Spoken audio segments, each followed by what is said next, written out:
Hello जय parents, मैं Kapil Wadhwa Allen YouTube channel पर आप सभी का स्वागत करता हूं। जैसा कि हम अपने प्रीवियस वीडियो में आपको बता रहे थे कि हम आपके लिए कुछ सरप्राइज एलिमेंट लेके आने वाले हैं, आज हम इसके डिस्क्लोज कर रहे हैं और ये सरप्राइज एलिमेंट है आपके लिए मॉक टेस्ट। हम 3 मॉक टेस्ट आपको अवेलेबल करवा रहे हैं। ये मॉक टेस्ट हमारी एक्सपर्ट टीम ने बनाया आप सभी के लिए, ताकि आप अपनी प्रिपरेशन को आइडेंटिफाई कर सकें, अपने एनालाइज कर सकें क्या किस तरह आपका तैयारी चल रही है।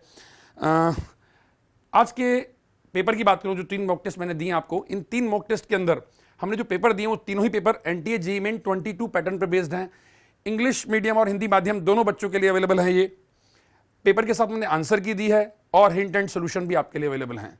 तो मेरा ये कहना है, पहले आप इन 3 पेपर को दिए गए लिंक में, जो इस वीडियो के डिस्क्रिप्शन में और इस वीडियो के कमेंट बॉक्स में इसके अवेलेबल हैं, आप वहां से पीडीएफ इसका डाउनलोड करिए और पीडीएफ को आप सेव करिए। 3 पेपर आप इकट्ठे करेंगे, आप 3 पेपर, 3 आंसर की और 3 सोल्यूशन।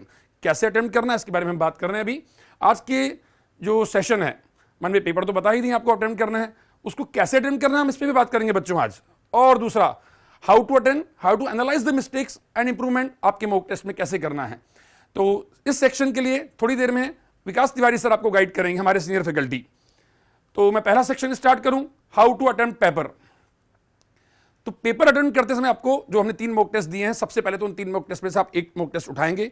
आप उस टाइमिंग के अकॉर्डिंग अटेम्प्ट करेंगे जिस समय आपको जेईई का एग्जाम देना है, morning shift either evening shift, उसी समय उसको अटेम्प्ट करिए ताकि आप अपने उस बायोलॉजिकल क्लॉक को उसके अकॉर्डिंग सेट कर सकें। ठीक है बच्चों, आपको जब पेपर अटेम्प्ट करने से पहले आंसर की हिंट सोल्यूशन आप अपने घर में किसी को दे दीजिए या रख दीजिए, ईमानदारी से आप उसको बाद में ही देखेंगे। ठीक है, आपने पेपर लिए, अटेम्प्ट करना स्टार्ट करना है। आपको मान लीजिए आपने डिसाइड किया कि मैं कल सुबह आप इसको अटेम्प्ट करना स्टार्ट करूंगा, तो आज एक बार रात को बैठ करके जो जनरली आप एग्जाम देने से पहले शॉर्ट नोट्स आपने बना रखे होंगे, वो फॉर्मूला देख लें। कुछ इंफॉर्मेशन जो हमेशा आपकी हैबिचुअल है कि मैं देख के ही जाता हूं, वो देख लें। अपनी हैबिट वैसे ही रखें। अब आपने पेपर देना शुरू किया, आपने रिवाइज करने गए, आप एग्जाम देने गए। एग्जाम देते समय आपके सब्जेक्ट्स, सब बच्चों के डाउट है सर पहले क्या करूं मैं, पहले उसमें फिजिक्स करूं, मैथ्स करूं, केमिस्ट्री करूं। ये ऑर्डर आपको अभी चेंज नहीं करना है बच्चों, क्योंकि आप काफी टाइम से एग्जाम दे रहे हैं। अगर दे रहे हैं तो आपके दिमाग में एक ऑर्डर बन चुका होगा कि मेरे को इसमें बेस्ट रहता है। उस ऑर्डर को ज्यादा अब डिस्टर्ब करने का समय नहीं है। फिर भी माइनर चेंजेस की गुंजाइश हमेशा रहती है, वो पेपर एनालिसिस के बारे में आप डिसाइड कर सकते हैं। सेक्शन 1 सेक्शन 2 की स्ट्रेटेजी अलग अलग होती है बच्चों। देखो, सेक्शन 1 में आपको सारे क्वेश्चन करने होंगे, इसलिए आप उसमें छोड़ नहीं सकते कुछ भी, आपको कंटिन्यू शुरू करना है और करते ही जाना है। उसके लिए आपको नहीं आता तो अलग बात है, लेकिन उसको अटेम्प्ट एक फ्लो में करते जाना है। लेकिन सेक्शन 2 के लिए ध्यान रखें बच्चों, आपके पास 10 क्वेश्चन और करने केवल 5 ही हैं। इस बात का ध्यान रहे कि 5 क्वेश्चन कौन से हों, इसका चॉइस आपका परफेक्ट होना चाहिए। सेक्शन 2 के इन क्वेश्चन पे नहीं जाएं जिनकी लैंग्वेज काफी बड़ी हो या वो टॉपिक आपका ऑलरेडी थोड़ा वीकर साइड हो, उनको ना टच करें, क्योंकि आपके पास ऑप्शन है। टाइम बचाना ज्यादा जरूरी है इसके अंदर, जल्दी से जल्दी काम करते हैं सेक्शन 2 में और बेस्ट क्वेश्चन निकालते जाएं अपने। अटेम्प्ट पेपर 2 और 3 राउंड्स, यस ये बहुत इंपॉर्टेंट है। आपको पेपर कैसे अटेम्प्ट करना है ये भी तो जरूरी है ना। ऐसा नहीं कि पेपर खोला मैं पूरा एक बार में ही कर लूंगा, नहीं। जिन क्वेश्चन को लग रहा है कि एक बार होते जा रहा हूं, करते जाइए जल्दी से, और लगता है कि ये क्वेश्चन थोड़ा डिफिकल्ट है, बहुत टाइम ले सकता है, मेरे को कॉन्सेप्ट तो आता है लेकिन टाइम कंज्यूमिंग है, उसको सेकंड राउंड में लूंगा मैं। तो आप उसमें निशान लगाते जाइए, जैसा भी चलता जाए अपना आप कंटिन्यू करते जाए उसको। तो पेपर को जरूरी नहीं कि एक ही राउंड में करना हो, कभी कभी 2 राउंड और कभी कभी 3 राउंड तक जाना पड़ता है। बच्चों, ये सब बातें जो हम बोल रहे हैं, आप ध्यान रहे, हमारा एक्सपीरियंस ये कहता है कि कई बार अच्छे बच्चे स्ट्रेटेजिकली फेल हो जाते हैं एग्जाम के समय। क्यों? उनका सीक्वेंस उस समय गड़बड़ हो जाता है, उस समय पैनिक हो गए, कुछ भी कारण हो सकता है। इन सभी के लिए हम आपको ये पॉइंट्स बता रहे हैं, आप ध्यान रहें। मैं अगली बात करूंगा, मैं जब ऑप्शन पढ़ें आप जेईई मेन के अंदर, कई बार आपका आंसर ऑप्शन पढ़ के आ जाएगा, आपको लग जाएगा हाँ ये तो हो ही नहीं सकता, ये may be and that is can be answer. उस तरह से आंसर नहीं, कई बार यूनिट कन्वेंशन देख करके आपको आंसर समझ में आ जाएगा। मतलब ऑप्शन देख के भी कई बार ध्यान से हो जाता है। तो ध्यान रहे, जब आपको किसी क्वेश्चन में थोड़ा सा डाउट लग रहा है तो यस नो मे बी लिखते हुए आगे चलते जाए उसमें, और अपनी अप्रोच में उस सोल्यूशन को लिखें और सही आंसर पे पहुंच जाएंगे आप उस तरह से। ठीक है, कई बार ऐसा होता है बच्चों, देखो ऑप्शन में पूछा इसमें से ABCD है और 4 कंपाउंड लिखे हैं, इनके बारे में पूछा है कि इसमें कौन सा वाला कंपाउंड इस कलर का है, या उसकी कुछ भी इन्फॉर्मेशन दी है। अब बात ये होती है, उन्होंने A में लिख दिया D, B में लिख दिया C, और हमारा आंसर A होता है, हम उसको कुछ और D ऑप्शन फिलअप कर देते हैं। आप समझ रहे बच्चों में क्या कहना चाह रहा हूं? तो इसके लिए ऑप्शन को बहुत केयरफुली रीड करें आप। कई बार करेक्ट हम इनकरेक्ट पढ़ लेते हैं, which of following is not possible तो पॉसिबल पढ़ लेते हैं, नॉट दिमाग में नहीं आता हमारे यहां पर। इन गलतियों से बचें जरूर आप। Switch option, switch between subject and section. मैंने बताया भी आपको, जैसे सेक्शन में स्विच करना है, सब्जेक्ट भी आप जरूरी नहीं, आपने क्वेश्चन करना स्टार्ट किए, 2-4 क्वेश्चन में कहीं रुक रहे हैं तो आपको लग रहा है कि मेरा वैसे तो ये पार्ट स्ट्रॉन्ग है लेकिन आज थोड़ा सा मेरे को लग रहा है क्वेश्चन नहीं बन रहे हैं, तुरंत सब्जेक्ट स्विच करिए। या लग रहा है कि सेक्शन स्विच करके काम हो जाएगा, तुरंत आइए आप, वापस से आपका कॉन्फिडेंस बिल्डअप हो जाएगा और आप काम करना शुरू कर देंगे आगे से। एग्जाम के समय कई बार क्या होता है कि क्वेश्चन करना स्टार्ट किए, बनते जा रहे तो खुशी भी होगी, लेकिन कई बार 2 क्वेश्चन 3 क्वेश्चन लगातार नहीं बने तो हम पैनिक हो जाते हैं, अब क्या होगा, मेरा पेपर खराब तो नहीं हो जाएगा। नहीं, ऐसी सिचुएशन को भी आपको हैंडल करना आना चाहिए। ये बहुत कॉमन प्रॉब्लम है, बहुत बच्चे फेस करते हैं। आप क्या करिए, ऐसे समय में आप 2 मिनट काम रोक दीजिए, ठंडा पानी पीजिए, इधर उधर बात करिए, आप देखिए आप क्या कर रहे हैं, सारे माहौल में क्या है, और उसके बाद फिर वापस से आइए अपने पेपर पर। जैसे ही काम करना स्टार्ट करेंगे आपको लगेगा कि हाँ फ्लो बनने लग गया है, लेकिन आप उस समय सब्जेक्ट को चेंज कर दो या सेक्शन को चेंज कर दो तो काम बनना आसान हो जाता है। बच्चों, यहां जो मैंने पॉइंट्स बताए हैं, इन पॉइंट्स को आप ध्यान से समझें कि मैंने क्या कहा है, पेपर अटेंड करें, और इस पेपर का जो मैं दूसरा बात बोल रहा हूं कि इसका एनालिसिस कैसे करना है, इस पार्ट के लिए मैं इनवाइट करूंगा हमारे सीनियर फैकल्टी विकास तिवारी। वो सर आपको बताएंगे कि किस तरह से आपको एनालाइज करना है। Please sir.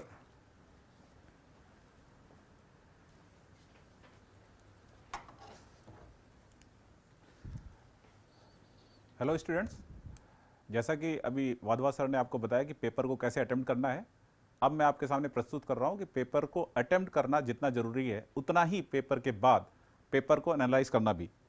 तो आप पेपर को एनालाइज कैसे करेंगे, इसके लिए जरा देखिए कि आपने पेपर में ऐसे कौन से क्वेश्चंस हैं जिनको आपने छोड़ दिया, ऐसे कौन से क्वेश्चन हैं जिनको आपने गलत किया, ऐसे कौन से क्वेश्चन हैं जिनको आपने सही किया।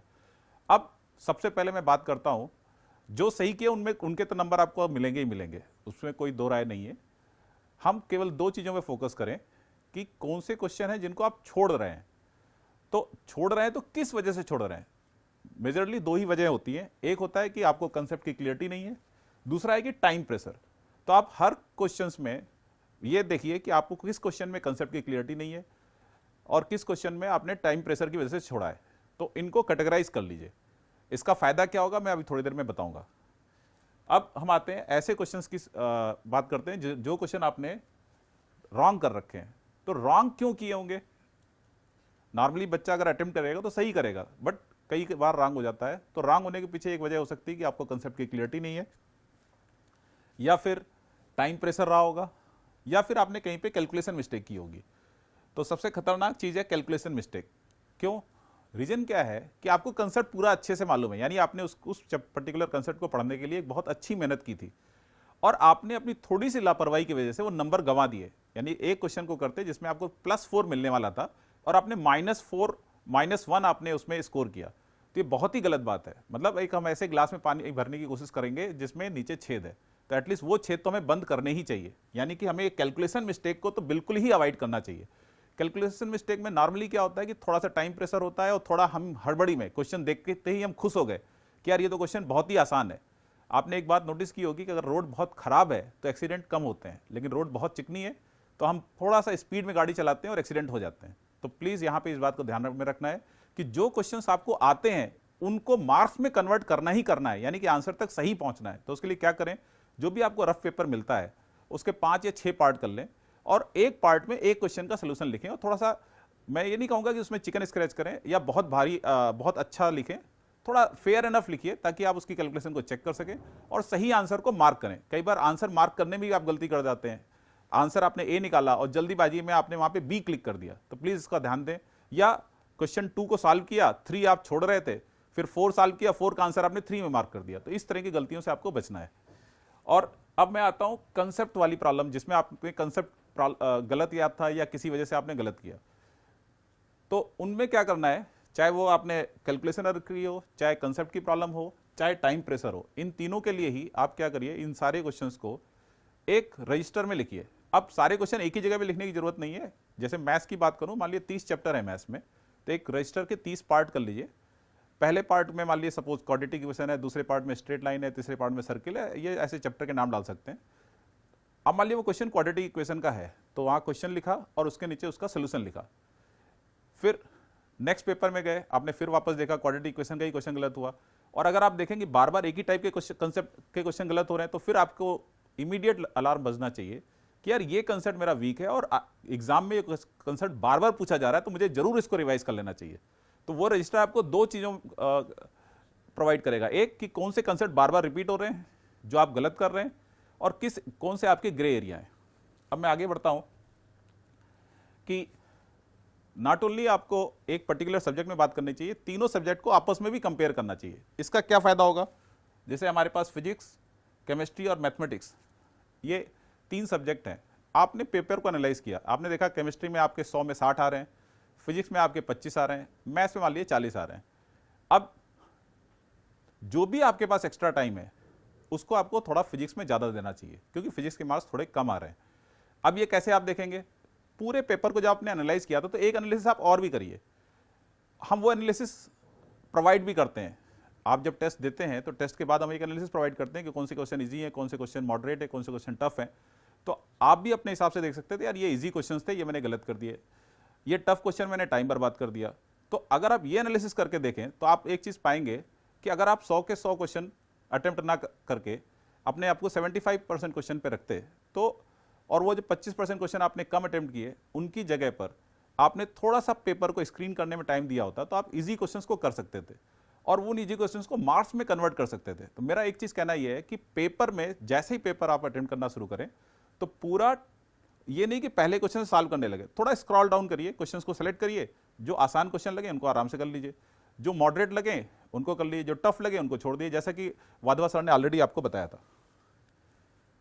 अब ये मैं ऑलरेडी आपसे बात कर चुका हूं कि जो भी क्वेश्चंस आपके कंसेप्ट की वजह से छोड़े हैं या टाइम प्रेशर की वजह से छोड़े हैं या जो भी क्वेश्चन आपके गलत हुए हैं, उन सभी क्वेश्चंस को आपको एक रजिस्टर में लिखना है और इस रजिस्टर को वापस रिवाइज करना है जब नेक्स्ट डे पेपर में जाएंगे। एक बात मैं फाइनली कहना चाहूँगा कि इन छोटी छोटी बातों से आप अपने मार्क्स को एक एक करके बढ़ाएंगे। मान लीजिए एक क्वेश्चन आपका जो गलत हुआ, अगर वो एक क्वेश्चन सही हो जाएगा तो आपके 4 नंबर बढ़ेंगे और अगर वो गलत हो जाएगा तो -1 स्कोर करेंगे, यानी 5 का डिफरेंस क्रिएट करते हैं। तो एक बात बच्चों में अपने क्लास में हमेशा कहता हूँ कि हम जीतते तो कदम कदम है लेकिन हार हमारी मीलों में होती है। इसी के साथ मैं अपनी बात समाप्त करता हूँ। धन्यवाद। एलन, हर घर में एलन।